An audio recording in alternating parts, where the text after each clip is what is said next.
Dios les bendiga, hermanas y hermanos.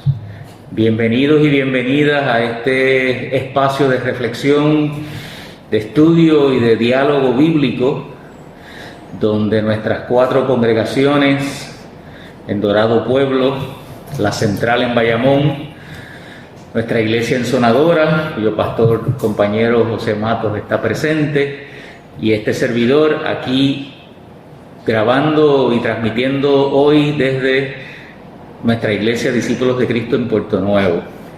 Así que le damos la bienvenida una vez más a este espacio y a este tiempo de diálogo basado en las lecciones de la revista El Discípulo. Hemos estado compartiendo todas estas lecciones con hermanos y hermanas de nuestras congregaciones durante este mes, pues Puerto Nuevo y Sonadora. Hemos estado compartiendo y dialogando los textos que corresponden a estas fechas del mes de julio. Y hoy estamos en la lección número 22. Seguimos bajo el tema de la sabiduría, pero en esta ocasión estamos trabajando estas pasadas semanas el tema de la sabiduría en los evangelios. Así que hoy continuamos este conversatorio hablando sobre el tema de sabiduría, camino, verdad y vida. Así que estamos hoy, esperamos podernos escuchar, estamos con las mascarillas. Hoy, ¿verdad?, la situación en nuestro país se ha complicado un poquito, así que estamos tomando todas las medidas también de seguridad, ¿verdad?, para evitar y para proteger a nuestro prójimo y también a nosotros mismos, ¿verdad? Así que la lección de hoy está basada en el Evangelio de Juan. Estamos en el capítulo 14, versículos del 1 al 14.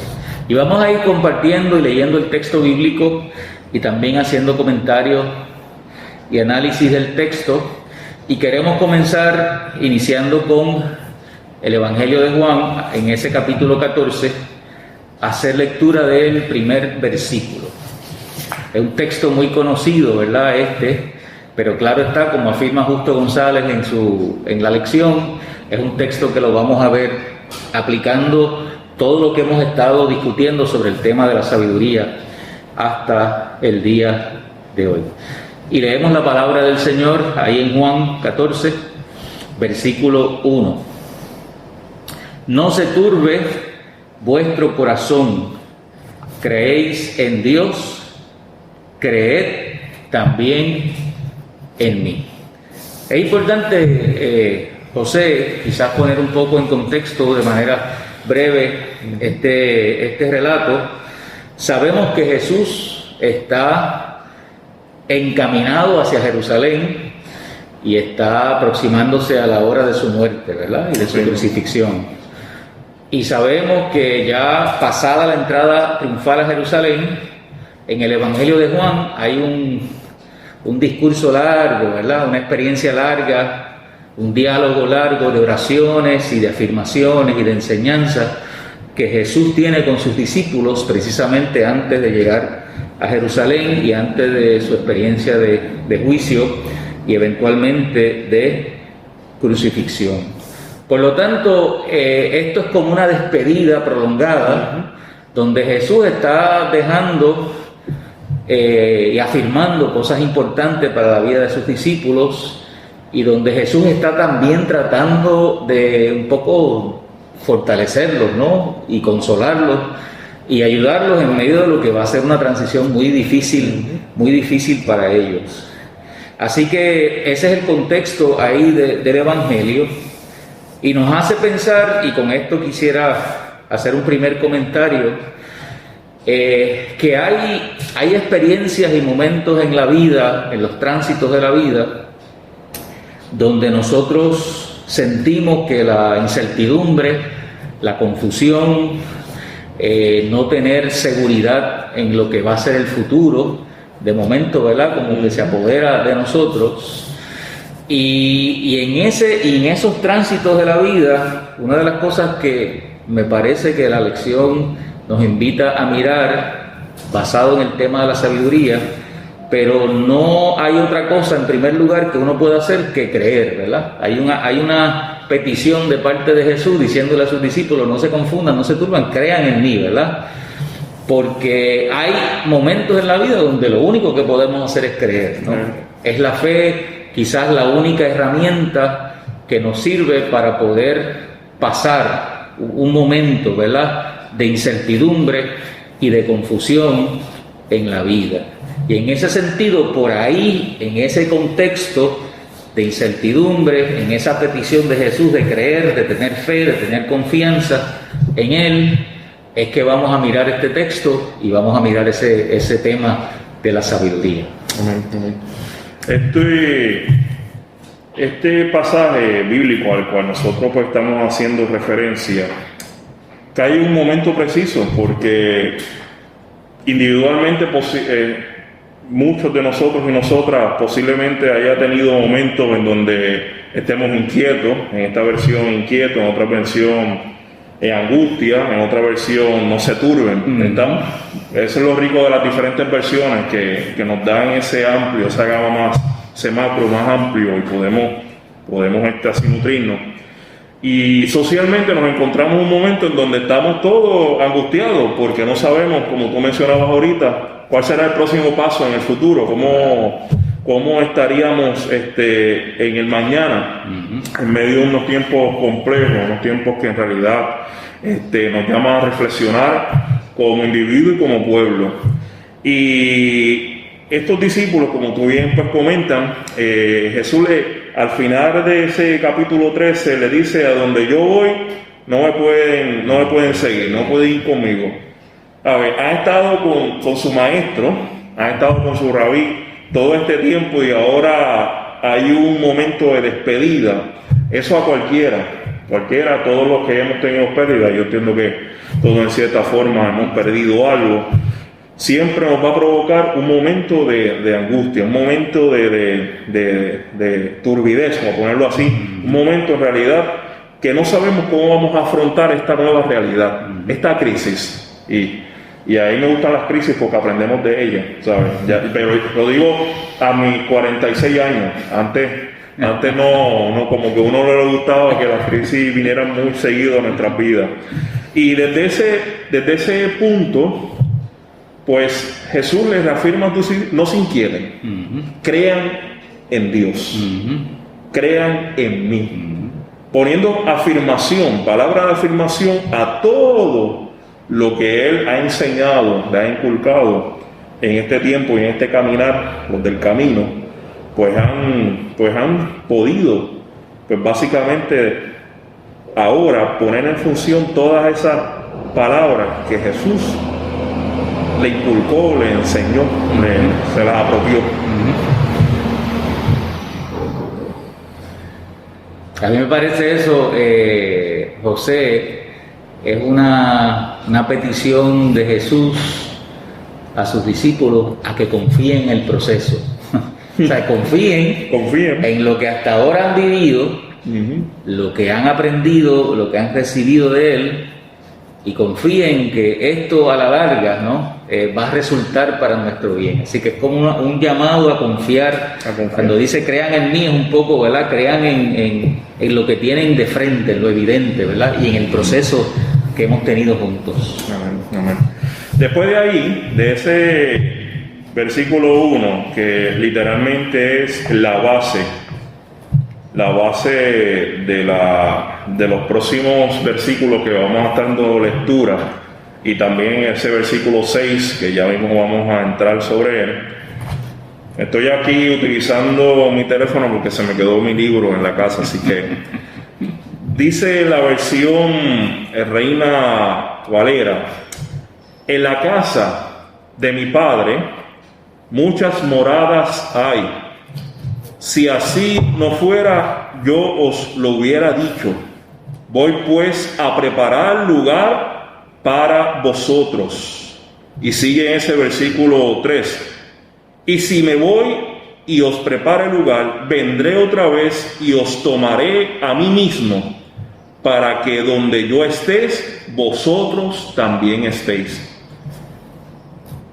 y sabéis a dónde voy y sabéis el camino.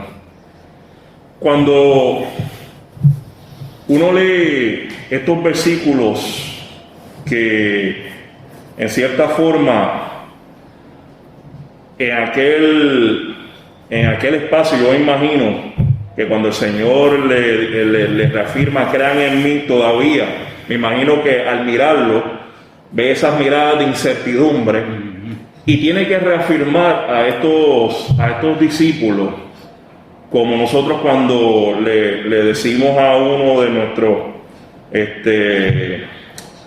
es más, podemos llegar hasta el momento de cuando nos casamos, que en realidad más allá de lo que nosotros verbalizamos, son los ojos lo que uno lee, lo que uno lee.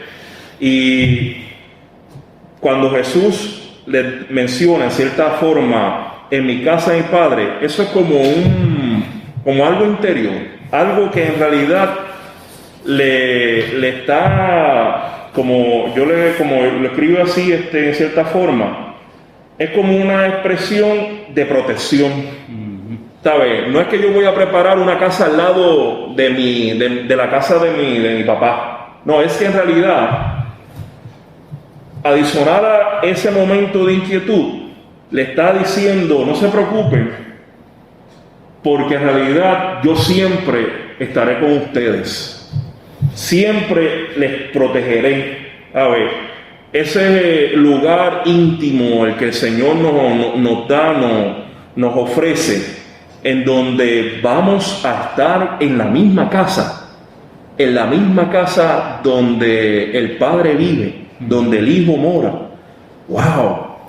Es una invitación en realidad espectacular. Es una invitación que en cierta forma trae paz en medio de la angustia que posiblemente se encontraban estos discípulos.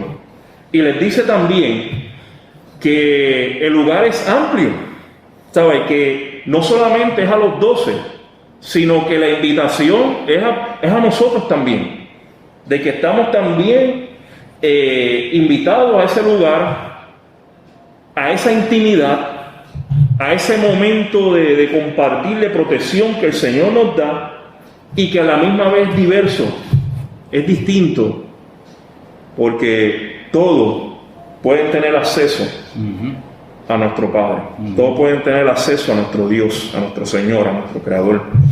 Es maravilloso. Fíjate que me gusta, José, que Jesús habla sobre cosas concretas, ¿verdad? Como una casa, como una morada, como un espacio donde estar, en medio de un momento donde precisamente toda su realidad inmediata se estaba de alguna manera viendo afectada, la de los discípulos, ante el anuncio de Jesús, ante lo que Jesús estaba un poco anticipando que viene, y Jesús le habla de cosas concretas, cosas que le puedan, como tú mencionabas, traer un sentido de seguridad. Y lo otro que me parece que es valioso ahí, que tú también lo mencionas, es el tema de la cercanía y de la intimidad, ¿verdad? En medio de una realidad donde todo se está descuajando, ¿verdad? Donde todo se está quebrando, Jesús habla de cercanía, de intimidad, ¿no? De cuidado, de protección. Y eso me parece valioso, porque cuando nosotros pasamos precisamente por esas experiencias que ¿verdad? Nos desarticulan nuestra experiencia y nuestra realidad, pues ¿qué más necesitamos que afirmación, que seguridad y que saber que vamos a estar bien, ¿verdad? Que es lo que uno realmente quiere saber, ¿verdad? Si después de todas estas experiencias de vida, si después de toda la pandemia, si después de toda la gente que ha quedado sin empleo, las situaciones que han afectado a la familia, el sistema educativo y todo lo que de alguna manera se ha visto afectado, la preocupación es si vamos a estar bien, si van a estar bien nuestros hijos, nuestra familia, la gente a quien amamos, nuestros compueblanos. Pues Jesús está adelantando, ustedes van a estar bien, ¿verdad? Un poco asomándose hacia el futuro y afirmando esa seguridad y esa confianza en ellos. Amén. Los versículos del 4 al 7 Dicen, y sabéis, en la versión Reina Valera, y sabéis a dónde voy, y sabéis el camino. Le dijo Tomás, Señor, no sabemos a dónde vas, ¿cómo pues podemos saber el camino? Jesús les dijo, yo soy el camino, la verdad y la vida. Nadie viene al Padre sino por mí. Si me conocierais también, a mi Padre conoceríais. Y desde ahora lo conocéis y lo habéis visto. En estos versículos, Jesús insiste con ese lenguaje que afirma seguridad y que afirma confianza. Y a mí me resulta un poco interesante que Jesús asume que los discípulos sabían, ¿verdad? Y yo pienso que así, un poco aventurando uno en el análisis del texto, ¿verdad? Y la reflexión, que Jesús pensaba que sabían precisamente porque estuvieron con Él durante un periodo de tiempo. Jesús les enseñó, Jesús les mostró, les explicó, ¿verdad? Aunque vemos en los evangelios que los discípulos no siempre están entendiendo a Jesús, pero Jesús dice, bueno, esta gente ha participado en este proceso conmigo, pues deben saber, ¿verdad?, cuál es el camino, y a estas alturas deben de saber. Sin embargo, la respuesta de estos discípulos, que se convierten en discípulos claves para entender a Jesús en esta parte del Evangelio, ¿verdad?, las preguntas de Tomás, los comentarios y las preguntas de Felipe, la respuesta de ellos indican que no saben, están perdidos. Y yo digo, José, se entiende que estén perdidos, se entiende, ¿verdad? Porque ciertamente cuando a ti te remueven la alfombra debajo de los pies y cuando de momento tú tenías ya una imagen de cómo sería tu vida, de cómo sería la realidad, una proyección hacia el futuro en cuanto a expectativas, y de momento alguien, como está sucediendo en este pasaje, te cambia ese relato, pues eso es sacarte la alfombra de los pies. Así que es evidente que hay confusión, ¿no? Y hay desasosiego, y hay angustia, y la angustia no permite pensar claramente y no permite dejar ver claramente el cuadro. Y es en ese escenario entonces donde Jesús inserta unas palabras que nosotros hoy las queremos ver desde la perspectiva de la sabiduría, ¿verdad? Nosotros siempre hemos visto este texto quizás con otras lecturas, pero mirarla hoy desde la perspectiva de la sabiduría. Yo soy el camino, yo soy la verdad y yo soy la vida. Quizás por ahí podemos comentar algo, José, sobre eso, o algo que tú quieras también añadir ahí. Sí, reafirmando lo que estaba comentando ahorita, cuando uno está pasando por procesos de duelo, en cierta forma todavía Jesús físicamente no ha desaparecido, pero no sé si usted ha tenido una persona que está sumamente enferma y empieza pues como a despedirse, a repartir las cosas, pues usted sabe y usted rápido pues le suenan las alarmas de que próximamente va a partir este ser querido a morar con el Señor. Pues usted llega un momento básicamente de como estamos hablando, de inquietud, de angustia, y a través de ese proceso también uno cae en la negación. Y cuando uno, como mencionaste, uno entra en la negación, pues uno, no, es imposible, uno empieza a buscar respuesta, y por eso, en cierta forma, yo puedo comprender a Tomás, nos podemos parecer a Tomás, que aunque haya pasado 3 años, a lo mejor haya cogido 20 exámenes, se haya graduado de un doctorado, no estaba preparado. Nunca nosotros estamos preparados para un momento de que alguien, de pérdida, ¿cómo te digo?, que se va a apartar. Y ahí es que obviamente hace una pregunta que todos nos haríamos. Señor, ¿no saben a dónde va? ¿cómo podemos conocer el camino? Porque aquí obviamente Tomás se delata de que amaba al Señor y quería seguir el camino por donde el Señor iba a arrancar. Y ahí es que entonces, obviamente, el Señor nuestro Jesús pronuncia básicamente una oración que todavía sigue retumbando. Ayer estaba por Mayagüez y había una persona, entré al Mayagüez Mall y había una persona con un cartelón que no decía de dónde sacó el pasaje bíblico, pero decía: yo soy el camino, la verdad y la vida.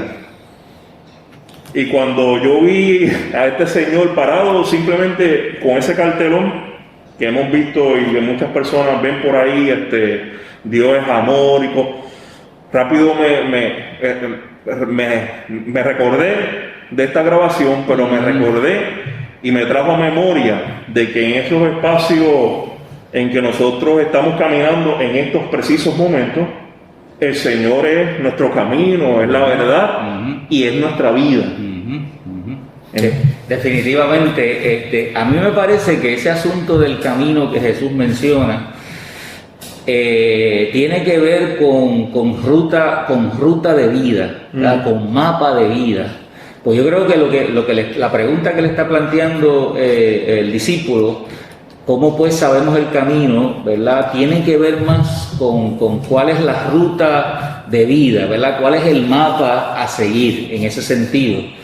Y yo creo que hay algo valioso aquí, José, de lo que Jesús les responde, porque Jesús primero está diciéndole a sus discípulos: crean en Dios, crean también en mí. Luego les dice: yo soy el camino. Quiere decir que Jesús les está pidiendo, y de más adelante les dice: si no creen por lo que les estoy diciendo, crean en mis obras.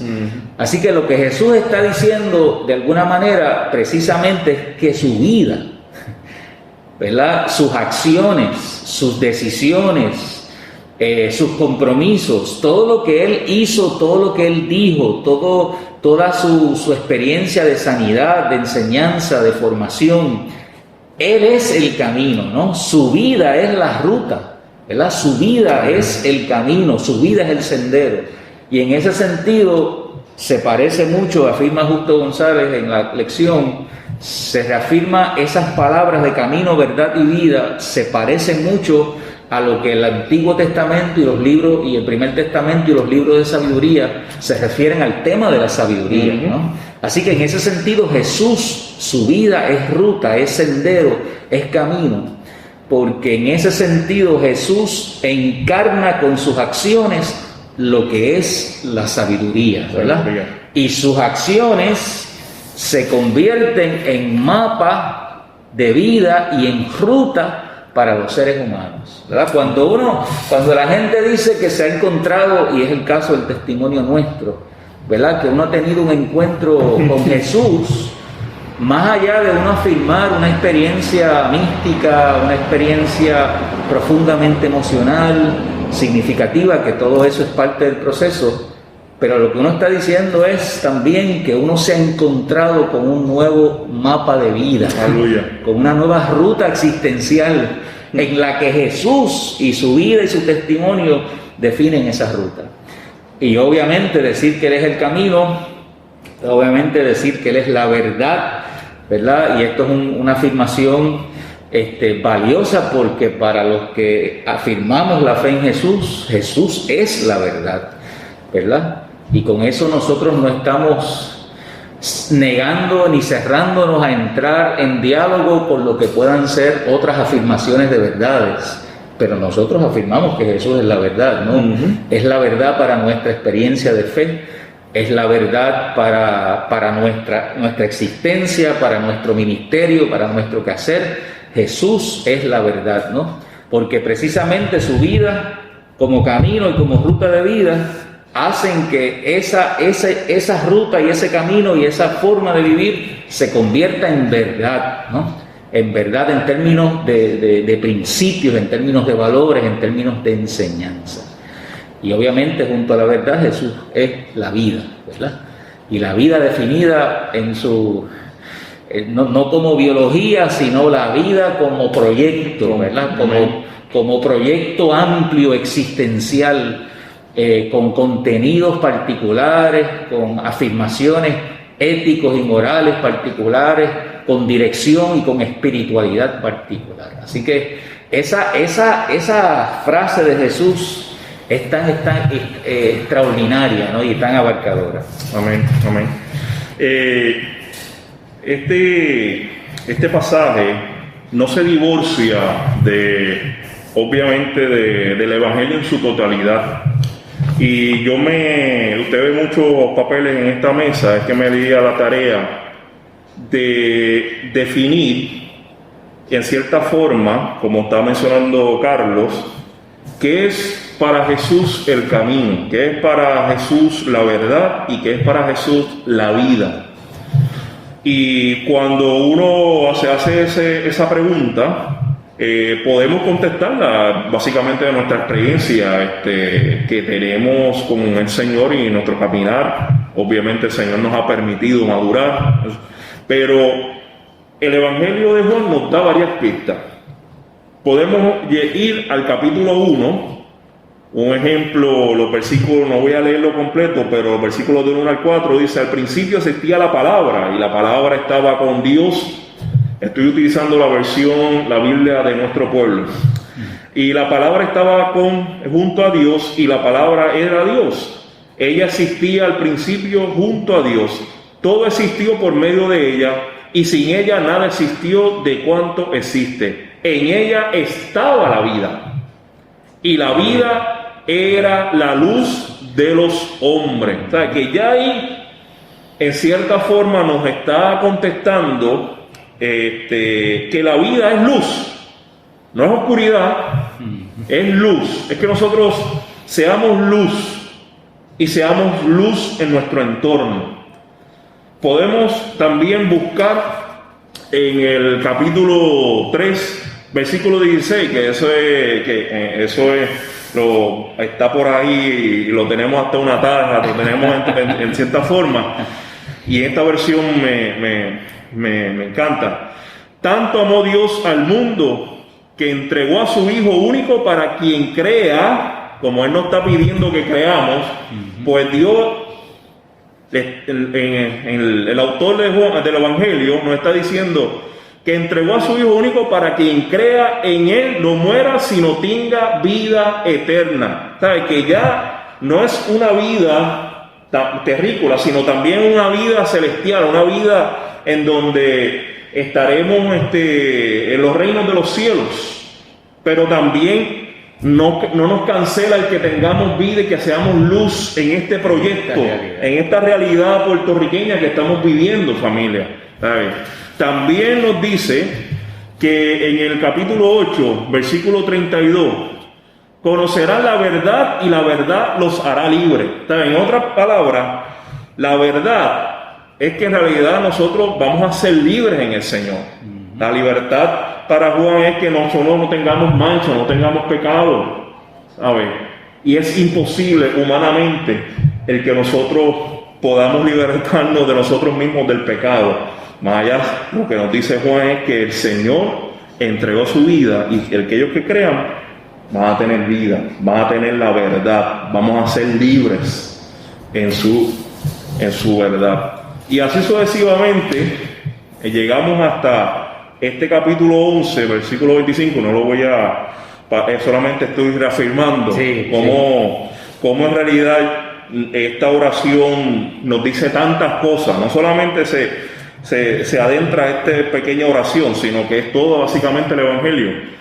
Dice el capítulo 11, versículo 25, yo soy la resurrección. Jesús contesta, yo soy la resurrección y la vida. Quien cree en mí, nuevamente lo dice Jesús, aunque muera, vivirá. Quien vive y cree en mí, no morirá para siempre. O sea, que ahí está reafirmando esa eternidad. Y viene y dice, el más abajo, le contestó, sí Señor, yo creo que tú eres el Mesías. Y muchos de nosotros así respondimos cuando en algún momento tuvimos ese espacio íntimo con el Señor, sea en el altar, sea en nuestra habitación, sea en la naturaleza, en la flora y la fauna, pero que esa bendición de que el Señor nos da, de que en medio de nuestras tribulaciones, angustias, Dios nos reafirma: crean en mí. Porque no es porque simple hecho, nos está invitando a su casa. Tú no invitas a todo el mundo a tu casa, porque esa es tu interioridad. Y adicional a eso dice: yo te invito a mi casa y mira, y te voy a dar una dosis de camino, una dosis de verdad, una dosis de vida, ¿sabes? Que te vas a ir con una bendición. Antes de seguir, Mato, los otros versículos, Sí. los otros que nos quedan ya de la lección, estamos ahí tratando de maximizar este espacio de tiempo. A mí me parece que el orden en que Jesús dice esas cosas tiene sentido, ¿verdad? Porque en un sentido uno descubre como ser humano primero cuál es su ruta, su mapa de vida, ¿verdad? Y luego en ese mapa de vida uno va descubriendo la verdad. O sea, que en la medida en que uno encuentra esa ruta y uno encuentra un sentido a su vida, a su existencia, ¿verdad? Una cuestión de vocación, de dirección. Uno entonces descubre la verdad en esa ruta, en ese camino de vida. Y ese descubrimiento de la verdad nos redefine y nos ayuda a redescubrir lo que es la vida. Fíjate que si lo miras por ahí, como que el orden en que están tiene algún sentido. Seguimos ahí, seguimos en el texto. Bueno, pues seguimos. Me tocó, como ya mencionó Carlos, vamos a continuar los versículos 8 y 11 y voy a leer en la versión Reina Valera. Perdone que los espejuelos, pero es que con la máscara nos estamos aficiando y los espejuelos no se enganchan bien. Felipe le dijo: Señor, muéstranos el Padre y nos basta. Vean eso, Felipe. Jesús les dijo en forma de pregunta: ¿tanto tiempo hace que estoy con vosotros y no me has conocido, Felipe? El que me ha visto a mí, ha visto al Padre. ¿Cómo pues dices tú: muéstranos el Padre? ¿No crees que yo soy en el Padre y el Padre en mí? Las palabras que yo os hablo, no las hablo por mi propia cuenta, sino que el Padre que vive en mí, Él hace las obras. Creed que yo soy en el Padre y el Padre en mí. De otra manera, creedme por las mismas obras. Volvemos, familia. Para muchos de nosotros, quiero que siempre, y recuerden esto, por eso reafirmo, en el contexto que está establecido, ellos están completamente turbados, están inquietos. En ese escenario es que se está desarrollando este diálogo. Así que la pregunta hacia Tomás fue respondida, pero aquí vemos a otro hermano, a Felipe, que le hace un acercamiento, le hace básicamente unas preguntas, y hay momentos, yo siempre esto lo traigo a nuestra vivencia, porque nosotros nos podemos proyectar, que cuando nosotros nos dicen a lo mejor que tenemos, yo me acuerdo que cuando a mi esposa le dieron el diagnóstico, ella pues lo tomó tranquilamente, pero yo me puse en la actitud de Felipe, me puse a cuestionar, de hecho, en un momento dado, me puse como medio bravo con Dios, ¿sabes? Y volvemos y caí en esa, a veces, actitud egoísta. Si yo hago esto, yo hago lo otro, yo canto, yo participo de todos los cultos, y buscamos como que una excusa, que en realidad el Señor me mostró que por más obras no iba básicamente a ser recompensado, sino es por la fe, es en el creer que Dios está en medio de nosotros y de su pueblo.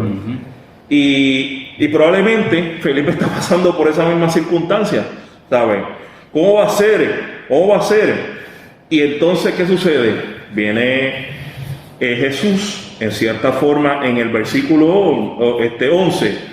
Si no lo has creído básicamente por esa fe que ha sido dada, pues mira, hermano, te he dado bastante ejemplo de cómo yo he obrado en tu vida. A veces nosotros los seres humanos somos en cierta forma muy dadivosos para recordar lo negativo las cosas negativas que ha pasado en nuestra vida, que nos hizo daño, pero no somos muy proactivos a recordar todas las bendiciones que Dios ha hecho en nuestra vida. Y en cierta forma Jesús le está recargando: Felipe, pero acuérdate de todo lo que hemos hecho. Hemos alimentado, hemos sanado, me he acercado, le he dado palabra, dignidad a las personas, y todavía tú no has visto, ¿sabes? No has machado esa verdad con lo que yo he ejecutado personalmente. Por ahí quería, eso me da el pie, porque por ahí quería yo añadir a lo que tú estás diciendo, porque vuelvo y digo, esta insistencia de Jesús: crean en mí, si no en mí, en las obras, el Padre y yo somos uno, si me has visto a mí, has visto al Padre. Todas son referencias a lo concreto, o sea, a la humanidad de Jesús. Y es como si Jesús estuviera haciendo la invitación a sus discípulos para que pudieran hacer una mirada más profunda a la realidad. Una mirada más profunda a su relación con Él, una mirada más profunda a su vocación, a su llamado, una mirada más profunda a todo lo que Él hizo. Porque a fin de cuentas eso es lo que es la sabiduría. La sabiduría es la capacidad de poder mirar la vida con una mirada que sea más profunda y trascendente, ¿no? Amén. Uno poder de alguna manera aprender de las experiencias y que eso le sirva a uno para ganar herramientas de entendimiento, de sabiduría, para que la acción de uno pueda ser conforme a la voluntad y al propósito de Dios. Y todos estos temas de camino, de verdad y vida son temas profundamente filosóficos, ¿verdad? Si tú lo puedes ver de una perspectiva, y teológicos también. Así que Jesús precisamente está tratando en un sentido de meterlos, ¿verdad? O de alguna forma de tratar de meterlos a una mirada más profunda a la realidad, para que puedan desde ahí tener la suficiente herramienta, ¿no? Riqueza, la suficiente experiencia para poder trascender, ¿no? El momento que están viviendo. Y más adelante, que son los versículos ya que quedan, no es otra cosa que una reafirmación de esto que estamos diciendo, ¿verdad? El que cree en mí, las obras que yo hago, él también la hará. Ve que esa mirada profunda se convierte en una base para que los discípulos puedan vivir desde ahí, ¿verdad? Es lo que Jesús está diciendo: lo que yo he hecho, esta sabiduría que hay en mi vida, en mi realidad, ustedes también la tienen, ¿verdad? Y si ustedes logran entenderla, pues ustedes no solamente van a hacer lo que yo he hecho, van a hacer más que eso, ¿verdad? Porque ustedes, si logran entrar en esa dimensión profunda de sabiduría, que volvemos y decimos, no tiene que ver nada con conocimiento en otro sentido, ¿verdad? El conocimiento intelectual tiene su valor. Estamos hablando de otra experiencia, ¿verdad? Que va más allá de eso. Así que, y ahí mismo dice: todo lo que pidáis al Padre en mi nombre lo haré, para que el Padre sea glorificado en el Hijo. Amén. Ese todo lo que pidáis no es todo lo que se nos antoje. Es todo a partir de haber entendido que Jesús es el camino, la verdad y la vida. Es todo a partir de esa base de sabiduría y de profundidad de entendimiento y de sentido de la vida. Desde ahí es que nosotros pedimos, ¿verdad? No son peticiones caprichosas, no son peticiones egoístas, son peticiones que están amarradas al proyecto de Dios en nuestra vida, a la voluntad de Dios, al deseo de Dios, y por eso son peticiones que hacemos en Él, ¿verdad? Y tienen que estar conformes a eso que de Él hemos recibido. Amén, amén. Básicamente esto último, como dice Carlos, este último versículo es como una afirmación, por eso que dice: les aseguro ¿Sabe? Está ahí como que entonando lo que Él ha dicho: yo soy el camino, la verdad y la vida, y aquí están mis obras, aquí están los milagros, aquí están mis actos para básicamente amarrar lo que le estoy pronunciando. Por eso es que, y digo así, creer en Jesús es el camino, la verdad y la vida. Es también creer que todo cristiano y cristiana debe comprender como camino, como verdad y como vida, para que otros y otras, en momentos de turbulencia, de tristeza y miedo y soledad, puedan encontrar también un sendero, una luz de verdad y muchos motivos para estar vivos y vivas, junto a la humildad de quienes han creído que la Pascua, el paso de Dios, continúa y permanece en nuestras vidas. Amén. Esa es la sabiduría que nosotros anhelamos y es la sabiduría que necesitamos para nuestro crecimiento espiritual, para poder alcanzar nuevas dimensiones cada día de nuestra fe, de nuestra espiritualidad, sabiendo y creyendo y reafirmando siempre que Jesús es el camino, es la verdad y es la vida. Gracias por habernos acompañado, hermanos y hermanas. Hasta la próxima y que Dios les bendiga. Dios les bendiga, familia.